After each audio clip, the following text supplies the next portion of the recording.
உங்களை வெட்டி கொண்டே இருக்கலாம். There might be some people who are digging a ditch for you. விரோதமா சில காரியங்கள் தந்திரமான காரியங்கள் செயல்படலாம். There must be some cunning people who is against you in your workplace. ஆனா ஆண்டவர் சொல்லுகிறார், But the Lord is telling, உன்னை சேதப்படுத்த முடியாது. nothing will hurt you by any தந்திரம் ஒன்று means. சேதப்படுத்த முடியாது. No cunningness will hurt தானியேலை you. தந்திரமாக குழியிலே தள்ள வேண்டும் என்று வகை தேடினார்கள். They sought out to push Daniel into the ஆனா ditch. ஒன்று சேதப்படுத்த முடியல.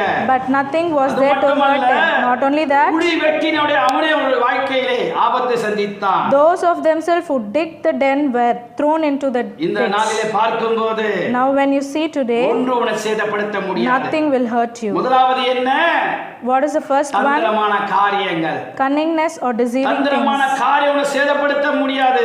Nothing deceiving will தந்திரமான hurt you. பேச்சு உன்னை சேதப்படுத்த முடியாது. No deceiving talks will hurt you. யார் உன்னை கீழே தள்ள வேண்டும் என்று வகை தேடிக்கொண்டு பிசாசு